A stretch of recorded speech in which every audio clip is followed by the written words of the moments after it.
Եթե ապրում եք վարձակալած բնակարանում կամ որևէ մեկը վարձակալել է ձեր բնակարանը, ապա անպայման դիտեք այս հոլովակը միջևերջ եւ պահպանեք, որ չկորցնեք։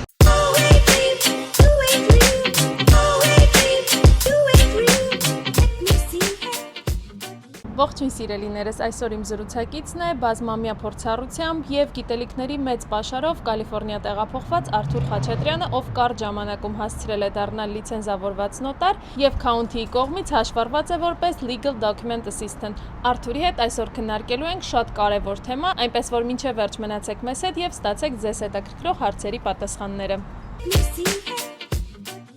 Բարև ձեզ Արթուր ջան, անչափ շնորհակալ եմ, որ ընդունեցիք իմ հրավերը եւ այսօր միասին կքննարկենք շատ հետաքրքիր ու կարեւոր թեմա։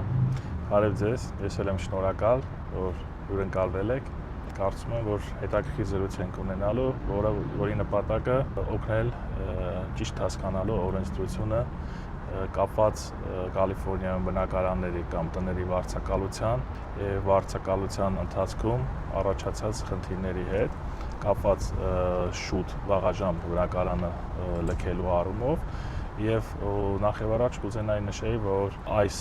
ինֆորմացիան, որը փոխանցվելու է, ավելի շատ տեղեկատվական բնույթ է, քանի որ ես attorney չեմ, legal advice տալու իրավասություն չունեմ, այլ օրենսդրության հիմնական շեշտադրումներն եմ փորձելու ներկայացնել մեր շահառուներին։ Շնորհակալ եմ շատ, բնականաբար մենք ապրում ենք մի երկրում, որտեղ պետք է առաջին հերթին իմանանք բոլոր օրենքները եւ կապ չունի թե որ բնակավարի մասին է խոսքը, իսկ այն թեման, որը մենք ենք ցանկանում քննարկել, կարծում եմ շատ-շատերին է հոգեհարազատ, որովհետեւ նախ մի մասը ապրում է վարձակալած բնակարանում եւ դրան զուգահեռ նաեւ մյուս մասն էլ իր բնակարանն է հանձնել վարձակալության։ Առաջին հերթին, երբ որ մենք փորձում ենք բնակարան վարձակալել, մենք պետք է կնքենք պայմանագիր, lease։ Մեծ մասը խոստովանենք, որ հնարավոր է չեն կարդում, թե ինչ է գրված իրենց lease agreement-ի մեջ եւ դա հետագայում հանգեցնում է մեծ խնդիրների։ Հաճախ այդ lease agreement-ները լինում են տասնյակ էջերով եւ մարդիկ միայն սկիզբն են կարդում, այսպես էլ կարող է պատահել։ Որն է ձեր խորհուրդը, որ հատվածների վրա պետք է շեշտադրում անել եւ որը որ պետք է պարտադիր կարդալ ու իմանալ։ Տեսեք, lease agreement-ը ինքը ամուր պայմանագիր է, որտեղ որ վարձատուի իրավունքները շատ ուժեղ ամրագրված են այն ժամկետի համար, որով որ այդ agreement-ը կնքվում է։ Կալիֆոռնիայի քաղաքացիական օրենսգիրքը վարձատուին հնարավորություն է տալիս, որ ենթադրենք 1 տարով կնքված լիզի պարագայում, եթե վարձակալը լքում է վաղաժամ առանց հիմքի լքում է տունը կամ բնակարանը, ապա իրավասություն է տալիս վարձատուին կիրառելու տուժեր եւ տուգանքներ։ Սա չի վերաբերում այն դեպքերին, երբ որ ավարտվում է լիզի ժամկետը եւ month to month payment-ի է անցնում, այսինքն հնարավորություն է տալիս պայմանագիրը ավարտելուց հետո շարունակել նույն պայմաններով, ուղղակի այս պարագայում վարձակալը հնարավորություն ունի վաղաժամ լքելու բնակարանը։ Բայց իհարկե կան բացառություններ, որի մասին ընթացքում կարող ենք խոսել։ Արդեն նշեցիք, որ կան բացառություններ, կխնդրեմ, որ մանրամասնեք, թե կոնկրետ որ դեպքում կարող է վարձակալը վաղաժամ լքել բնակարանը։ Տեսեք, այս դեպքում էլ պիտի առանձնացնենք կոնկրետ դեպքեր, դրվագներ, որոնց պարագայում վարձակալը statutory, այսինքն օրենսդրական բացառություններով հնարավորություն ունի լքելու վաղաժամ բնակարանը։ Նախ, երբ որ վարձակալը որևիցե պարագայում զոհ է հանդիսացել, բռնությունների, հետապնդումների է ենթարկվել։ Ում կողմից։ Դա կլինի երրորդ անձի կողմից, կլինի վարձատուի կողմից, այսինքն եթե նրա կյանքին հստակ վտանգ է սպառնում կամ trafficking է ենթարկվել, ապա այս պարագայում օրենսդրությունը թույլ է տալիս լքելու բնակարանը վաղաժամ։ Բայց այստեղ էլ, եթե իհարկե իրավիճակը emergency արտակարգ իրավիճակ չէ, օրենսդրությունը պահանջում է, որպեսզի որոշակի ժամկետի նոթիս ներկայացվի վարձատուին, նոր դրանից հետո կարող է լքել բնակարանը։ Այսինքն, եթե վարձակալը որևէ հանցագործության զոհ է դարձել, իրավասու է տվյալ օրինակ նահանգը, քաղաքը, երկիրը։ Մենք խոսում ենք կոնկրետ Կալիֆոռնիայի դեպքերի մասին, այո։ Ինչ որ թույլ է տալիս Կալիֆոռնիան։ Մեկ այլ կարգավիճակ կարող է լինել, եթե բնակարանի կառուցվածքային անվտանգությունից ելնելով այնպիսի իրավիճակ է առաջացել, որ պետք է վաղաժամ լքվի բնակարանը, կամ եթե ենթադրենք ջեռուցման կամ հովացման համակարգի հետ, պլամբինգի համակարգի հետ խնդիրներ կա, ապա օրենսդրությունը եւս այս պարագայում թույլ է տալիս վաղաժամ լքելու բնակարանը։ Իսկ եթե վարձատուն պատրաստ է կարգավորելու բոլոր այդ խնդիրները, պարզապես ինչ-որ ժամանակի կարիք կա։ Այո, սա շատ ճիշտ հարց եք տալիս, Կալիֆոռնիայի քաղաքացիական օրենսգիրքը թույլ է տալիս վարձատուին այդ ողջամիտ ժամկետի շեմը կիրառել, այսինքն վարձակալը պիտի նորից եմ նշում, եթե արտակարգ իրավիճակ չի պատահել, ապա ողջամիտ ժամկետ պիտի տրամադրվի, որպեսզի վարձատուն շտկի այդ առաջացած խնդիրները։ Իսկ եթե չի շտկում, արդեն վարձակալը իրավունք ունի դուրս գալու վաղաժամ եւ կապված դրա հետ կարող է առաջանալ նաեւ դատական հայցի ներկայացնելու խնդիր, որի պարագայում որպես legal document assistant ես կարող եմ օգնել իհարկե վարձակալի instruction-ով կամ եթե խնդիր է առաջացել վարձակալի կողմից վարձատուի համար, վարձատուի instruction-ով գնալ դեպի դատարան։ Կխնդրեմ մանրամասնեք մի փոքր քայլերի հաջորդականությունը, թե գիտենք օրինակ ինչպես ենք տուն վարձակալում, սակայն պետք է լինի նաև միևնույն քայլերի հաջորդականությունը տունը լքելու համար։ Դուք ասացիք դատական հայց ներկայացնել եւ այլն, բայց շատ մարդիկ չեն ճանաչում այն մարդկանց, ովքեր իրենց կուղղորդեն կամ ուղղակի չունեն այդ հստակ ուղեցույցը, թե ինչպես է կազմակերպվում այս process-ը։ Տեսեք, Կալիֆոռնիայում գոյություն ունի մի այսպիսի օրենսդրական դաշտ ստեղծված, որը որ թույլ է տալիս մինչև $12,500 շեմը, եթե առաջացել է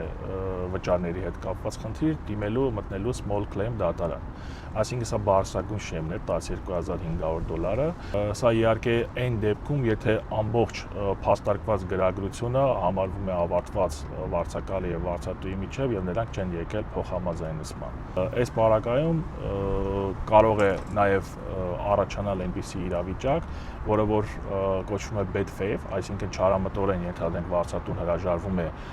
ետ վերադարձնելու գումարը, իսկ այդ գումարը, տեսեք, եթե դեպոզիտը որոշակի գումարի սահմաններում է, վարձատուն վարձակալի դուրս գալուց հետո 21-օրյա ժամկետ ունի, այդ 21-օրյա ժամկետի ընթացքում պետք է նրան որևիցե կերպ կլինի receipt-ներ, statement-ներ, ապացույցների հիման վրա պետք է հիմնավորի թե ինչ ծախսեր է կատարել վարձակալի կողմից հասցրած վնասը վերացնելու ուղղությամբ։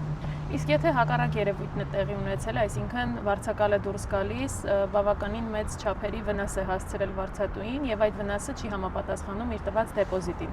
Այս պարագայում վարձատուն եւս իրավունք ունի հաշվի առնելով թե ինչ վնաս է պատճառվել վարձակալության ընթացքում իր գույքին, մտնելու small claim դատարան։ Տեսեք, մենք չենք սահմանափակում small claim-ի շրջանակներին, ուղղակի քանի որ բնականի մեծ մասի դեպոզիտային գումարը այդ շեմի մեջ է, դրա համար եմ ես խոսում small claim-ի մասին։ Թե չէ հակառակ պարագայում նրանք կարող են դիմել նաև civil court-ի իրավասության սահմաններում մինչև $35,000 եւ դրանից ավել արդեն անսահմանափակ հայցային պահանջ ներկայացնել այլ դատարաններում։ Կարծում եմ ձեր նշած բացառությունների շարքում հաստատ կան նաև բացառություններ զինվորականների համար, քանի որ հայտնի է, որ Միացյալ Նահանգները բոլոր բնակավարներում է իր զինվորականներին տալիս որոշակի արտոնություններ։ Կխնդրեմ, որ մանրամասնեք նաև այս առումով։ Զինվորականները ֆեդերալ պաշտպանվածություն ունեն, ֆեդերալ օրենքներով, այսինքն բացի նահանգային օրենքից, նրանք ունեն ֆեդերալ օրենսդրական պաշտպանվածություն եւ եթե իրենց զինվորական ծառայության ընթացքում դիսլոկացիա, այսինքն տեղափոխման հարց է առաջանում, դա կլինի կարճաժամկետ թե երկարաժամկետ տեղակայման վայրի փոփոխություն, ապա այս պարագայում երևս օրենսդրությունը թույլ է տալիս, որպեսզի նրանք հեշտությամբ վաղաժամ լքեն բնակարանը իրենց վարձակալած։ Լինում են նաև այնպիսի դեպքեր, երբ ի սկզբանե ամեն ինչ կարգին է, առաջին հայացքից տունը նորմալ է եւ տեղափոխում ես այնտեղ ապրելու, սակայն աստիճանաբար հայտ են գալիս տարբեր խնդիրներ, սկսած օրինակ, չգիտեմ, տարբեր կրծողների հայտնվելուց մինչև զանազան այլ խնդիրներ։ Կխնդրեմ, որ մանրամասնեք, թե կոնկրետ ինչ խնդիրների դեպքում վարձակալը իրավունք ունի վաղաժամ լքելու բնակարանը։ Այսպիսի վատ պայմաններ, ինչպիսիք են կրծողների հայտ գալը կամ միջատների առկայությունը բնակարանում վարձակալած, թույլ է տալիս, որ վաղաժամ լքելու հիմք հանդիսանա, եթե մեր նշած ողջամիտ ժամկետի շրջանակներում վարձատուն խնդիրը չի վերացրել։ Միաժամանակ վատ պայմանների դասակարգման մեջ կարող ենք առանձնացնել, եթե բնակարանում մի հայտ է եկել, օրինակ, մոլդի խնդիր, խոնավության խնդիր, սա ևս հնարավորություն է տալիս, քանի որ ինքը առողջական լուրջ հետևանքներ կարող է ունենալ, վարձակալը իրավունք ունի վաղաժամ լքելու բնակարանը առանց ֆինանսական դժուժությունների ենթարկվելու։ Հիմա այստեղ ինձ մոտ մի ուրիշ հարց առաջացավ, օրինակ կրծողների դեմ պայքարը որոշակի ժամկետ է պահանջում, հա։ Տվյալ օրերը, երբ որ վարձատուն իր կողմից միջոցառումներ ձեռնարկի եւ օրինակ, չգիտեմ, թունավոր նյութեր լինեն տան մեջ։ Այդ ընթացքում վարձակալները ստիպված են բնակություն հաստատել այլ կացարանում։ Այս ծախսերը ով է հոգում։ Տեսեք, յուրաքանչյուր խնդիր, որը որ կարող է առաջ բերել ժամանակավորապես բնակության հետ կապված խնդիրներ, դրանք վերացնելու ուղղությամբ վարձատուն պիտի քայլեր ձեռնարկի։ Այսինքն, եթե կոնկրետ ձեր նախանշված դեպքը լինի եւ վարձակալը պետք է ժամանակավորապես լքի առաջացած խնդիրների պատճառով, նրանք գալիս են փոխհամաձայնեցման եւ վարձատուն պարտավորվում է բոլոր հետևանքները վերացնել ընդհանուր միջև ժամանակավոր վարձակալության համար ուղղված ծախսերը։ Իսկ հնարավոր են դեպքեր, որ հենց բնակարանի սեփականատերը որոշակի խնդիրներ առաջացնի եւ վարձակալը առանց որևէ ֆինանսական կորստի կարողանա լքել բնակարանը։ Վառ դեպք է, երբ վարձատուն առանց զգուշացնելու, առանց նախապես պայմանավորված ժամի,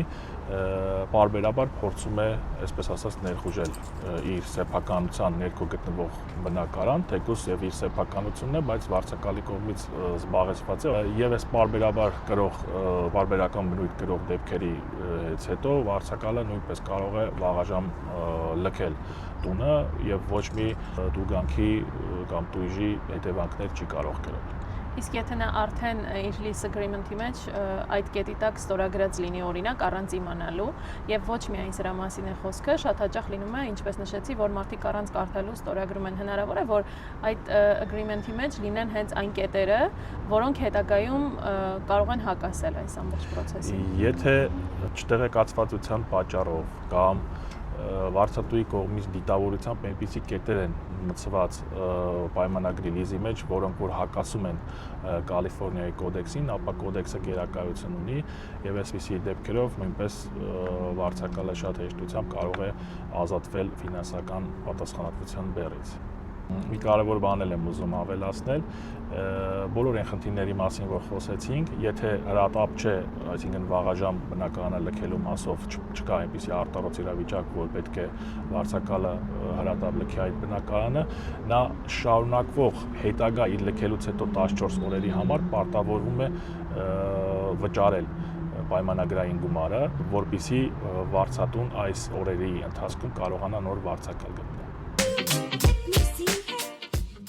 Անչափ շնորհակալ եմ եւ կարծում եմ շատ ինֆորմատիվ ու կարեւոր զրույց ունեցանք այսօր։ Եթե մարդիկ ունեն հարցեր, սիրով կարող են գրել մեկնաբանություններում եւ մենք կպատասխանենք բոլոր հարցերին։ Իհարկե մենք այսօր քննարկեցինք որոշակի մասնավոր դեպքեր, սակայն դրանք կարող են լինել շատ տարբեր, կախված արդեն տվյալ իրավիճակից, կախված նաեւ վարձատուից, վարձակալից եւ ցանկացած այլ մանրուքներից։